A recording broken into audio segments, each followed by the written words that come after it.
Hello Aquarius, Sun, Moon, Rising, and Venus signs. Kamusta kayo? Sana po'y nasa mabuti kayong kalagayan.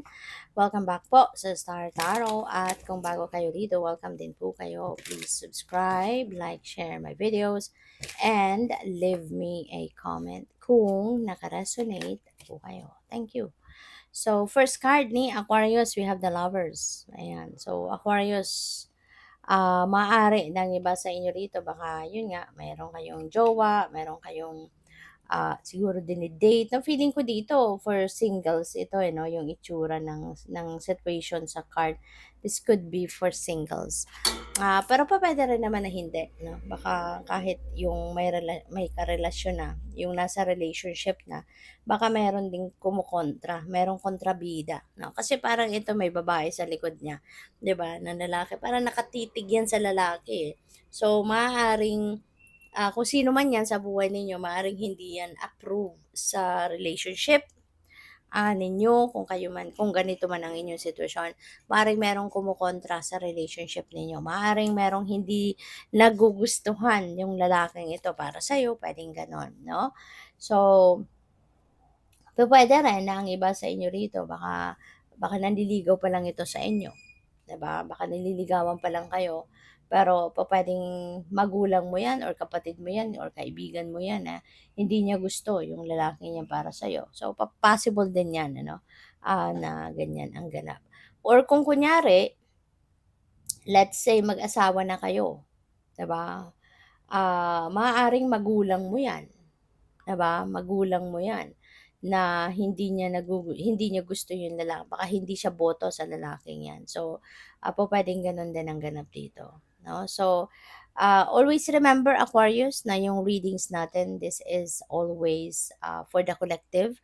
Kaya may mga sitwasyon dito, may mga impormasyon na maririnig ka na hindi magre-resonate sa'yo, meron din namang magre-resonate. So, depende sa inyong sitwasyon. Pero let's say totally 'no, walang kahit isang isang message na nag-resonate sa inyo, ibig sabihin nito na you need to look up doon sa inyong rising sign. Panoorin ninyo yung rising sign ninyo or yung moon sign ninyo or yung Venus sign ninyo kasi baka nandodoon 'no, yung mga mensahe na magre-resonate sa iyo. Lalong-lalo na unahin ninyo lagi yung rising sign.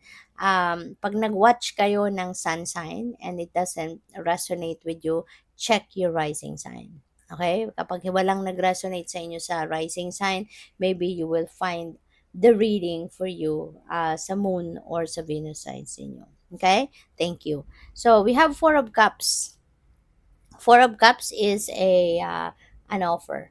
Ayan, merong kamay, merong cup sa likod mo. This represents you. Pero hindi mo siya pinapansin. Hindi mo siya nililingon kasi ano ka eh, parang bored or parang walang gana, wala kang pakialam kung ano yung nangyayari sa paligid mo. Basta nakatutok ka lang dito nakatingin ka sa kawalan eh, no? Hindi naman siya nakatingin dito sa tatlong cups, but parang blanco, no? Nakatingin siya sa blanco. So, maaring may ganong ganap pang iba sa inyo. So, maybe something is bothering you, something, you are maybe thinking about something na parang yun, nawawala ka sa wish or nawawala ka sa focus mo, parang gano'n ano, ang ganap dito. But yeah, this could be, heads up sa inyo na, "Teka lang Aquarius, merong offer sa sa'yo, eh. Merong kumakatok na merong kumakatok na oportunidad sa'yo, tignan mo naman." 'Di ba? Tignan mo. Kasi maaaring ito na yung breakthrough mo, hindi ba? So, Nine of Wands, boundaries 'to 'no, boundaries. Clearly, this is boundaries. Maybe you are protecting something, maybe you're protecting yourself, protecting your mansion, protecting your valuables, or kung ano man ang mahahalagang bagay, na pinoprotektahan ninyo rito 'no. Maaari na ito talagang nakabantay siya, 'di ba, nakabantay siya, binakuran na niya pero nakabantay pa rin siya. So, maaaring alam niya 'no, na there is something or there are some people na pupuwedeng anytime puwedeng lumusob sa kanya or may mga tao na anytime puwedeng saktan siya, gano'n. Kaya nasa defensive mode siya. So, this could be boundaries, that you need to, uh, to set up sa ngayon, Aquarius, sa buhay mo. Okay? Maaaring kailangan mo ngayon na mag-set ka ng boundaries, clear, healthy boundaries. Kasi baka naaabuso ka. Maaaring may mga tao dito na walang respeto sa'yo. Maaaring may mga tao na walang galang sa'yo. Kaya kailangan mong talagang kailangan mong maglagay ng bakuran para hindi ka nila maaapektuhan, 'di ba? Hindi ka na nila maiisahan, hindi ka na nila maloloko, hindi ka na nila mapagsisinungalingan, hindi ka na nila magagalaw, parang gano'n. Okay? So, you are on a defensive mode at this time. So, what else? By the way, maraming salamat for subscribing, and if you haven't subscribed yet, subscribe na kayo. And also, maraming salamat din for not skipping the ads. Malaking bagay po yan sa akin. And also, please click the join button sa baba ng video kung gusto po ninyo na mag-join kayo sa membership. Okay? Salamat po. So, we have follow through. Ayan. So, maaari na meron ditong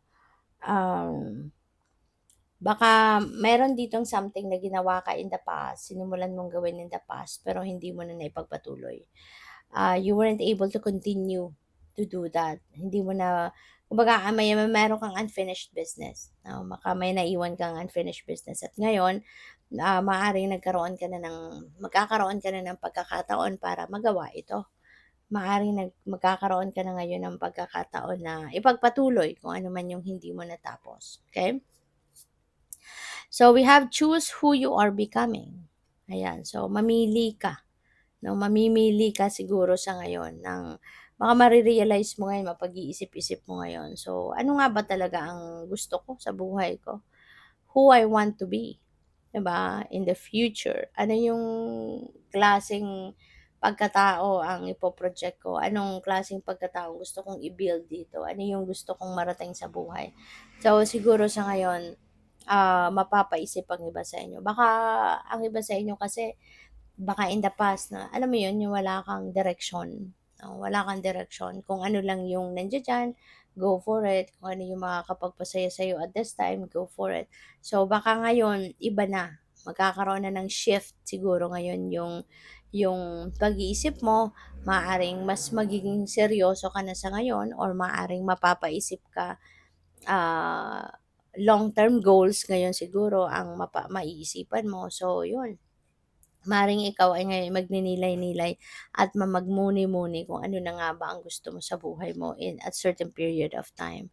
Bravely market your magic. Ayan. So, baka meron kang pagkakataon sa ngayon na i-show off, kung ano yung kakayanan mo, ano yung galing mo, ano ang meron ka, anong may pagmamalaki mo, yung gano'n, ano. So, good luck sa'yo. Kasi ngayon, maaring ma-share mo na sa mga tao yung talents mo, yung mga spiritual gifts mo, mga ganyan, no? So, good luck. Thank you for watching. Love and light. Namaste.